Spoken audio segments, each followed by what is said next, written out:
Muy buenas tardes, muy buenos días a todos los que están siguiendo este Congreso de Nodos en esta nueva edición del año 2024. Lo que proponemos en esta mesa es establecer un diálogo entre la antropología y la historia a partir de la construcción de las identidades nacionales desde el concepto de las desigualdades. Para ello contamos con la presencia de la doctora Isabel Barreto Mesano de la Universidad de la República de Uruguay. Ella es antropóloga física. ¿Qué tal, Isabel? ¿Cómo estás? Hola Sandra, un gusto, buenas tardes a todos y todas, un gusto estar acá conversando de cosas que realmente nos remueven bastante. Es verdad. Eh, Cosas muy interesantes como tienen que ver con la construcción de las identidades. Isabel tiene una larga trayectoria en los estudios de antropología física y también cultural. Ha hecho varios máster y doctorados en la universidad, en universidades de Argentina y de España, ¿verdad? Vamos a hacer un raconto. Eh, yo soy antropóloga de formación por la Universidad de la República, me he especializado en antropología biológica, que es como se llama la antropología física ahora. Sí tengo un doctorado en ciencias biológicas de la Universidad Nacional de Córdoba, en Argentina, y un postdoctorado en otras ciencias sociales, mejor dicho, en ciencias sociales interdisciplinarias por la Universidad de Valladolid.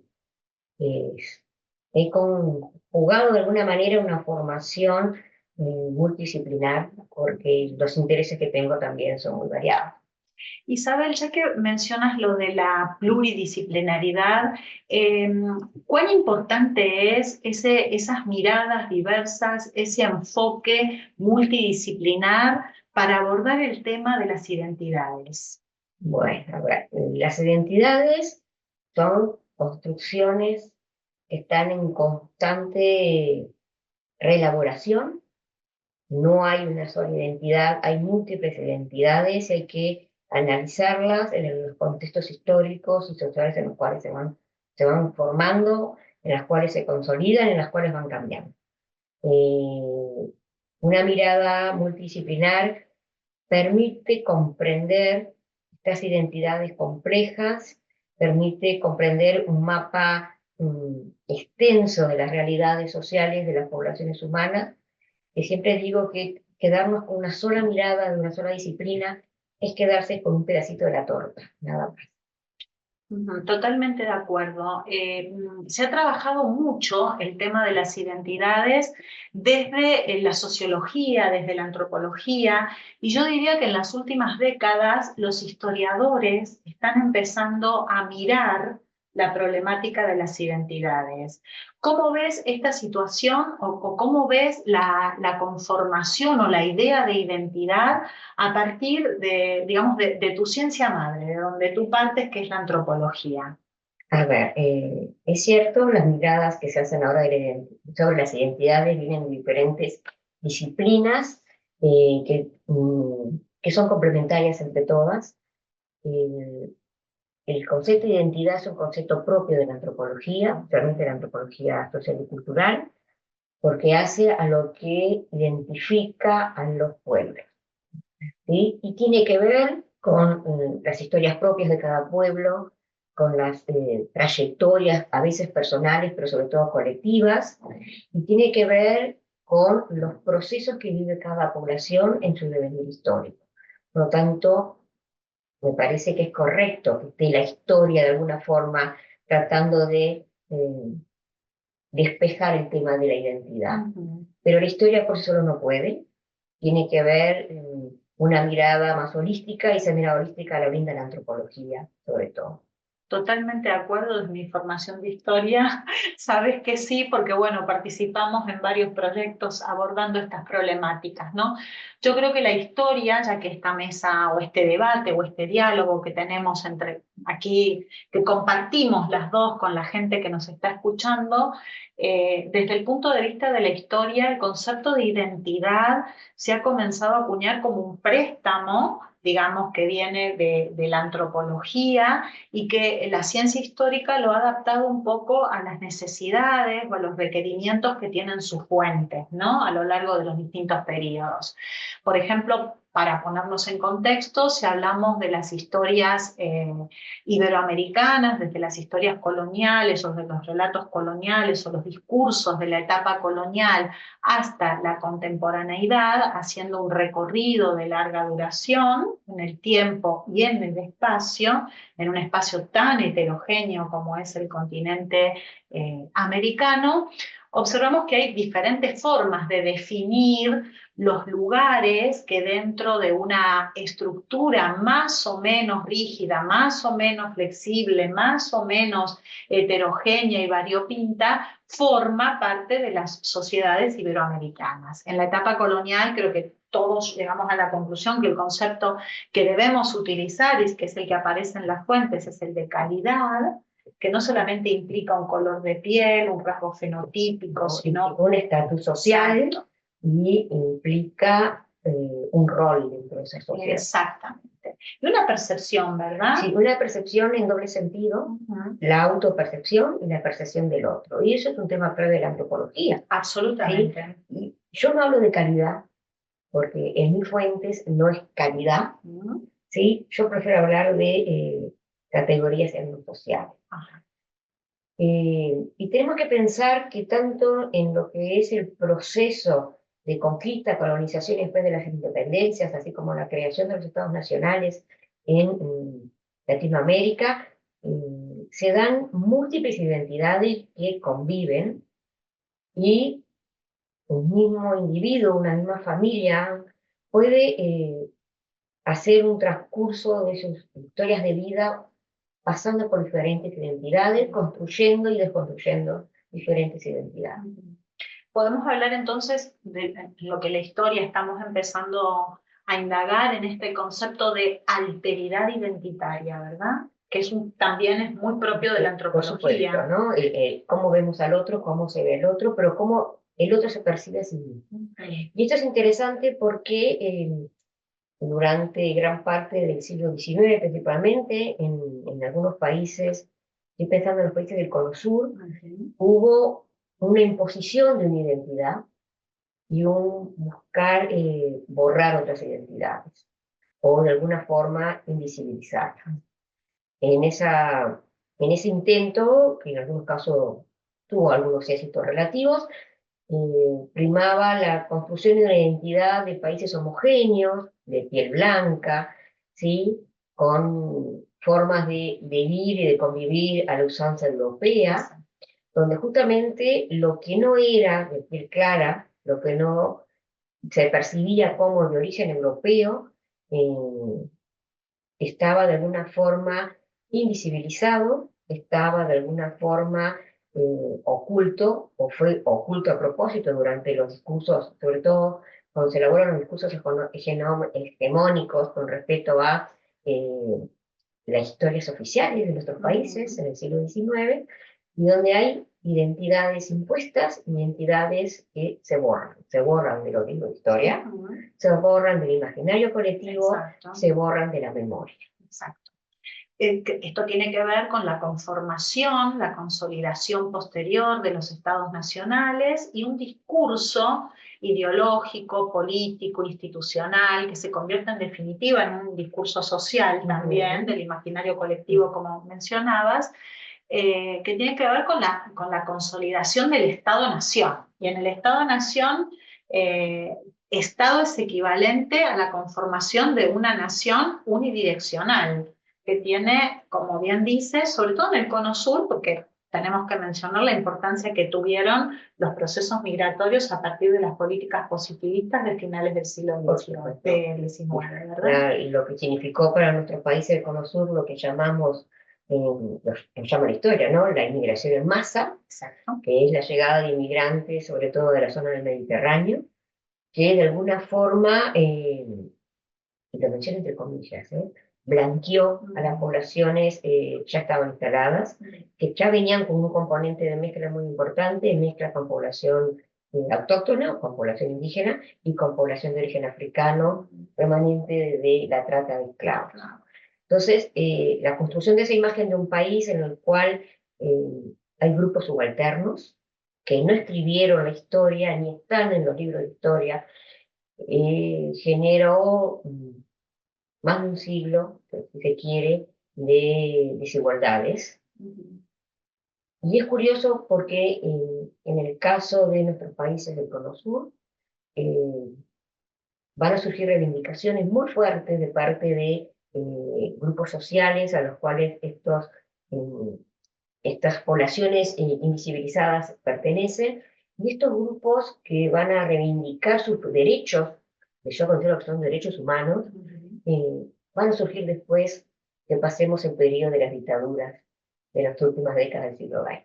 Totalmente de acuerdo. Desde el punto de vista histórico, lo que observamos es eso, ¿no? La conformación de un discurso nacional que parte de una postura unidireccional, como mencionábamos recién, la exclusión de muchos sectores que creo que durante la etapa colonial estaban en una posición subalterna, desfavorable en la jerarquía social, pero estaban, o sea, estaban visibilizados y los podemos encontrar en las fuentes, como son, por ejemplo, los padrones o censos de población, los registros vitales o libros de parroquia, pero a partir de la conformación de los estados nacionales, y nos volvemos a centrar en el 19, aparece un concepto que pareciera homogeneizar todo y pseudo-democratizar, que es el concepto de ciudadano. Pero dentro de ese concepto de ciudadanía, los excluidos siguen siendo los mismos. No todos van a tener los derechos de ciudadanos, ¿sí? No todos van a poder sufragar, ¿sí? En el momento de las elecciones. Va a haber un sesgo muy importante hacia los sectores masculinizados, por un lado, y hacia sectores que sepan leer y escribir y que sean de piel clara. Y esta discriminación se da en doble sentido. Hay una discriminación que se impone desde el Estado hacia los sectores subalternos, y en los sectores subalternos tenemos que incluir a la mujer también, ¿sí? Y las reivindicaciones de la mujer van a surgir a partir de 1920, 1930, antes no, pero al mismo tiempo hay una autodiscriminación. Hay una búsqueda de parte de estos propios sectores, que son sectores subalternos, como lo mencionamos, que se autodiscriminan, que van a tratar de borrar su identidad indígena, su identidad africana, que es mucho más difícil de disimular, y van a buscar lo que se llama, nosotros en antropología lo mencionamos mucho, en demografía histórica también, van a buscar blanquearse y ascender socialmente.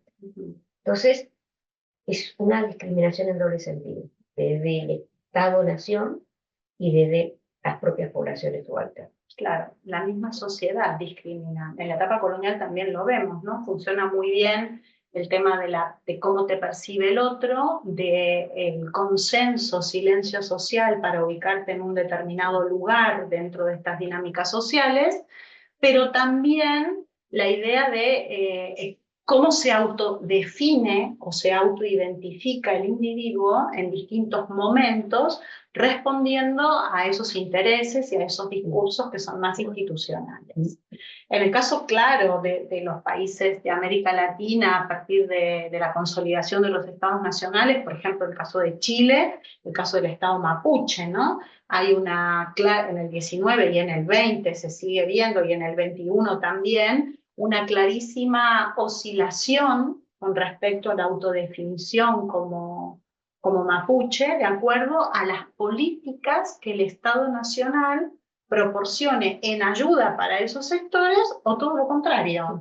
¿Sí? Y esto es como algo que se ve en casi todos los países de América Latina. Si uno analiza la pirámide social hoy de los países latinoamericanos, las poblaciones mestizadas no están en el vértice de la pirámide. Las poblaciones descendientes de africanos, estoy pensando en Brasil, por ejemplo, difícilmente estén en el vértice de la pirámide. ¿Sí? hay excepciones.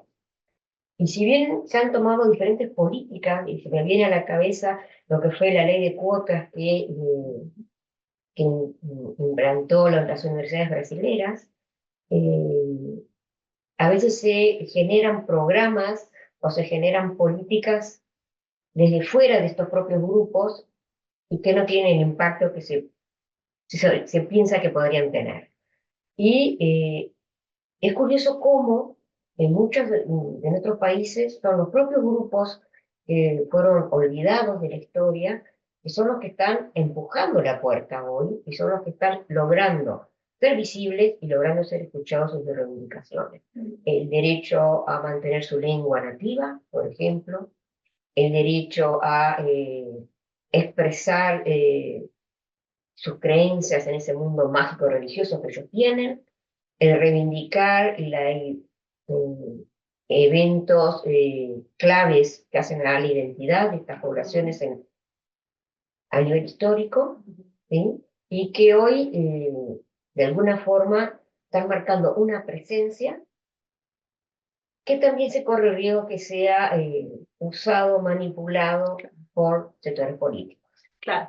Ese es el riesgo cuando las reivindicaciones no parten de los propios grupos, sino que son un poco como que sectores políticos determinados se adueñan de un discurso políticamente correcto, digamos, para ellos, y que manipulan o usan a estos sectores para enarbolar una bandera que en realidad no representa. Realmente, ¿no? Lo que buscan a veces algunos sectores políticos es tener réditos a partir de reivindicaciones que vienen de siglo XVIII, siglo XIX, del siglo XX.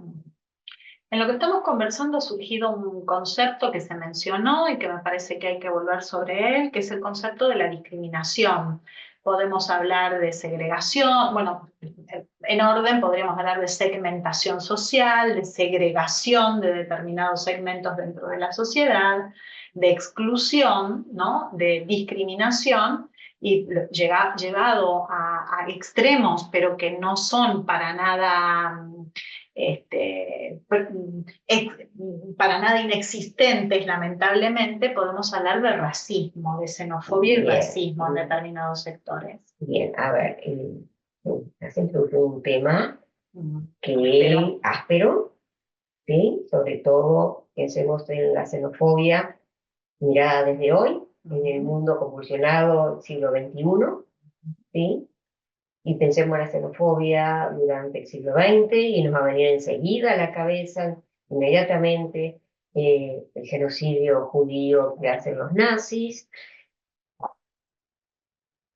el genocidio de los armenios que van a ser los turcos, y podemos seguir trayendo ejemplos que son, cuando uno los analiza, aberrantes, y llegamos a la conclusión que como especie, a nivel social, no somos justamente de lo mejor. ¿Sí?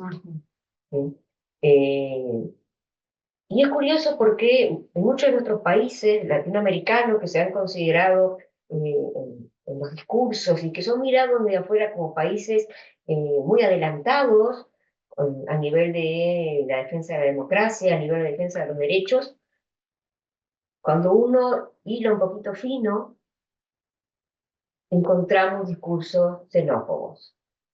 Yo suelo pedirle a mis estudiantes que analicen los correos de los lectores de la prensa y vean las opiniones de los lectores, que es población de a pie, ante un tema que sea polémico, ¿sí? Y cómo, de alguna forma, brota el discurso xenofóbico.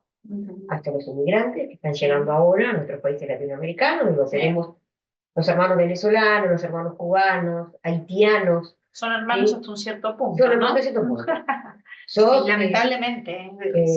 Sos bienvenidos siempre y cuando no me quites mi cuenta de trabajo, siempre y cuando hagas los trabajos que yo no quiero hacer, y siempre y cuando no te vayas a unir a mi hija.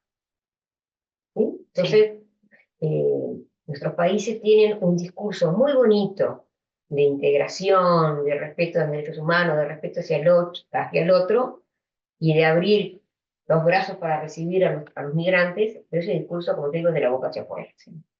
¿Sí? Bueno, eso no pasa solo en América No, Latina, eso ocurre clarísimo. desde la guerra de Ucrania y todo el conflicto de Medio Oriente lo ha destapado aquí en Europa. Y la llegada de las parteras Por también. supuesto, por Sí, supuesto. pero Yo creo que forma parte de la naturaleza humana, ¿no? Casi inevitablemente.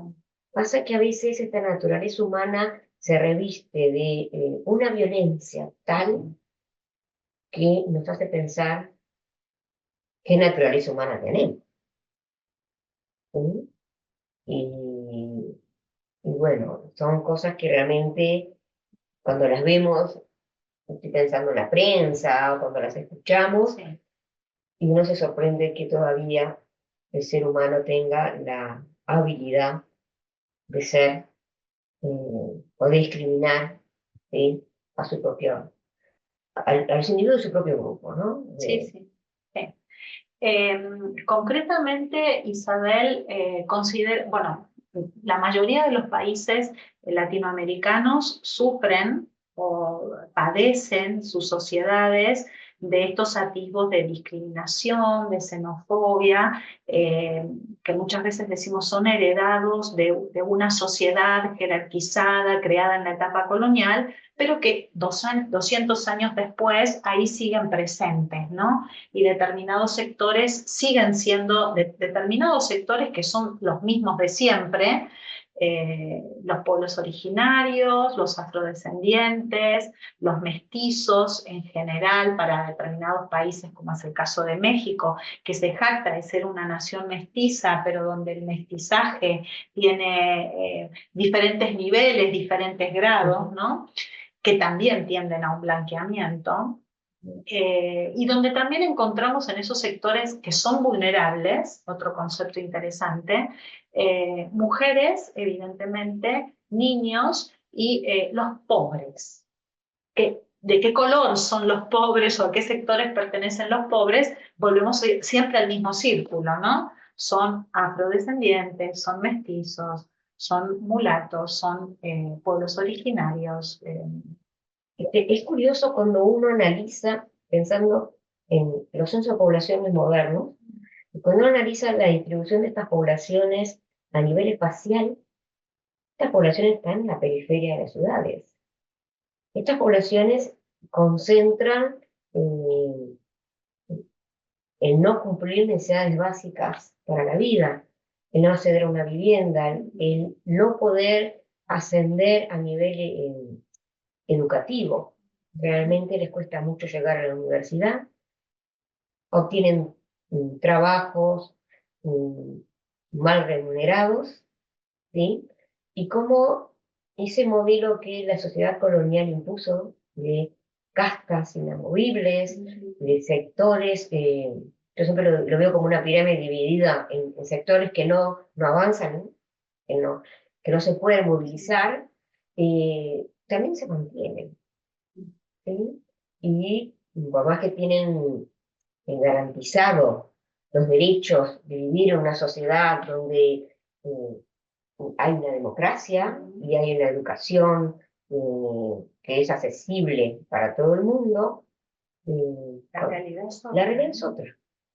La realidad es otra. ¿Sí? Y los cinturones de la ciudad son los que concentran las poblaciones afrodescendientes, las poblaciones mestizadas, las poblaciones de bajos recursos que viven en sectores donde hay viviendas insalubres, donde no se llega al agua potable.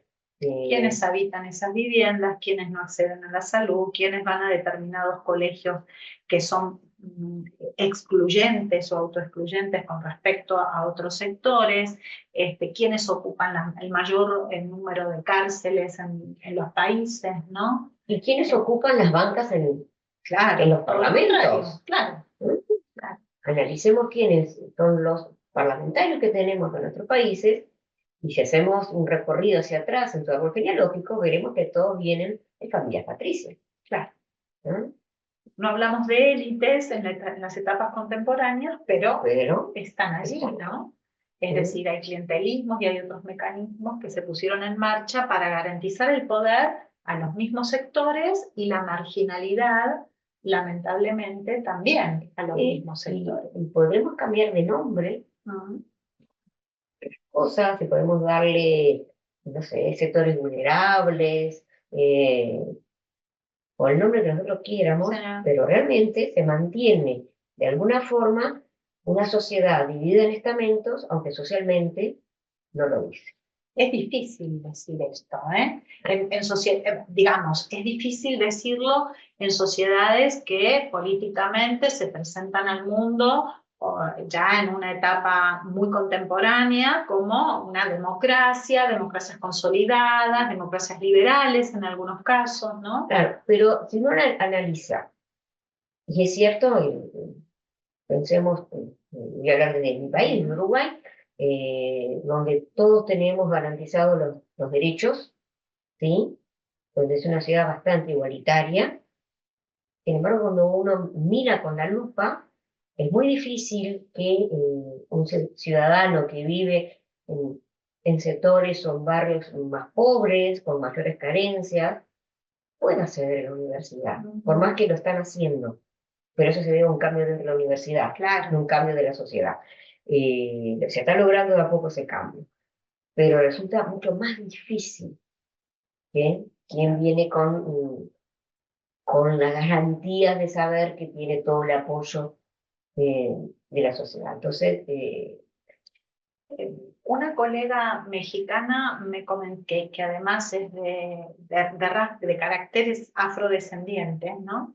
Me comentaba hace unos meses atrás que México sigue teniendo ese sistema tan jerarquizado en sus sociedades, en donde el que para ocupar un cargo directivo, una persona es blanca, y si no lo es, tiene que demostrar 3 veces más que es capaz y que tiene capacidades y formación para ocupar ese cargo, ¿no?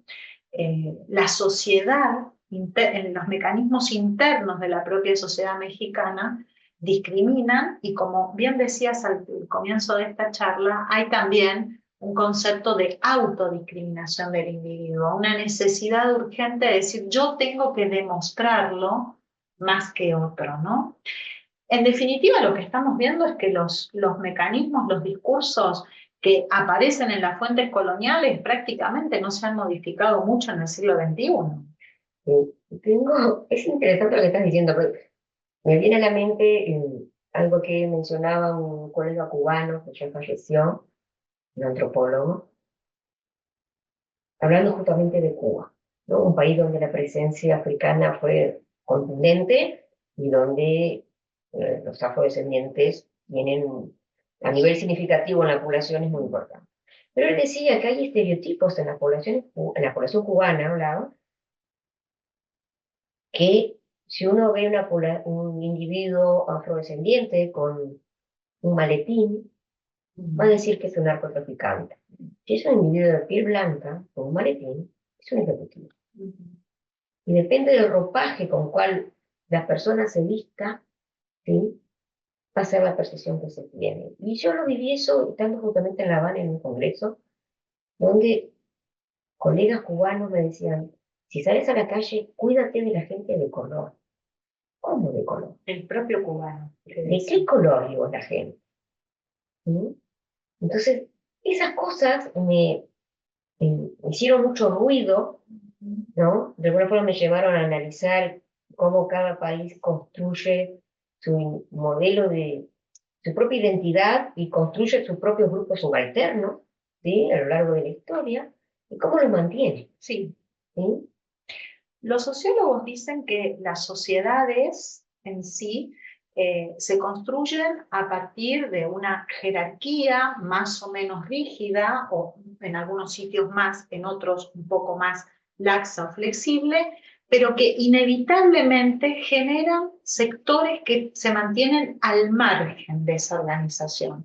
Es decir, que esos bolsones de vulnerabilidad, de marginalidad, que están identificados con la pobreza, con la extrema pobreza, con la marginalidad en su conjunto, son generados por es un elemento que genera y del cual se retroalimenta la propia estructura social. ¿Estás de acuerdo con eso? Sí, totalmente de acuerdo, porque aparte es curioso que estos sectores son los que son convocados, consultados en el momento de las elecciones. Claro, ¿Sí? claro. Entonces, eh, yo suelo recorrer los barrios en las zonas rurales y cuando tenemos año electoral aparecen banderas políticas partidarias que me sorprenden, dónde aparecen y cómo después desaparecen. ¿No? Entonces, hay sectores que se vuelven visibles para lo que es la sociedad, en el caso de estoy hablando de la sociedad uruguaya. Pasa lo ¿Ya? mismo en Argentina y en todos los Son países. visibles cuando se buscan votos y son olvidados cuando pasa el periodo electoral. Y creo que le compete a los propios grupos, como yo decía, empujar más fuerte. ¿Sí? Pero Porque buscar sus propios interlocutores, ¿no? sí, y tratar de fomentar el ascenso social, ¿sí? A través de la educación. Es la única herramienta que considero que vale. Para concluir, Isabel, porque se nos termina el tiempo y daría para seguir hablando muchísimo más, ¿es posible construir una identidad a partir de un Estado nacional limando desigualdades? Es una utopía,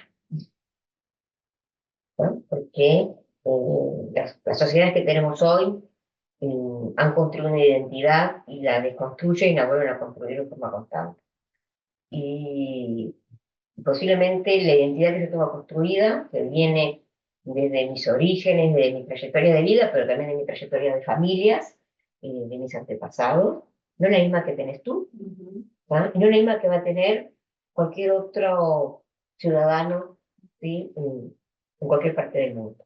Entonces, esas múltiples identidades son válidas, nuestra identidad como mujeres, nuestra identidad como profesionales, como académicas, ¿sí? Como ciudadanas del mundo, que uno puede pensar que están construidas y tienen el mismo discurso y no están construidas de la misma manera, no tienen el mismo discurso y no van a ser homogéneas ni eternas para nosotros. ¿Sí? En esa construcción y desconstrucción de estas identidades, en el cual lo que es válido, lo único que es válido es el respeto por el otro, ¿sí? Respetando tal como es, tal como piensa, ¿sí? Y exigiendo que se nos respete también a nosotros, pero que podemos llegar a pensar en una sociedad muy plural donde convivan múltiples identidades, ¿sí? Pero creo que caemos en un discurso utópico, totalmente.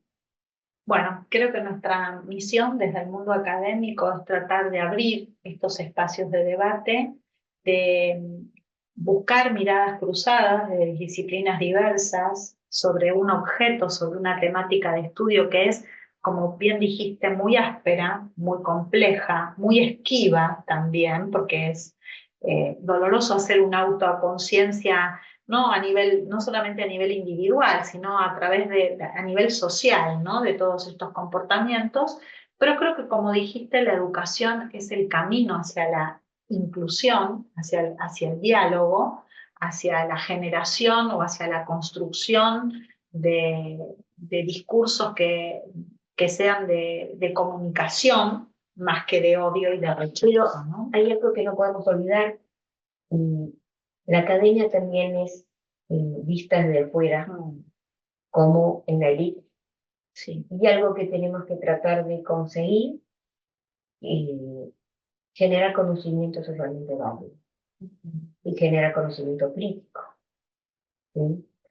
Y esto es de alguna forma una autocrítica. Sí. Tenemos que bajar de nuestro pedestal también nosotros.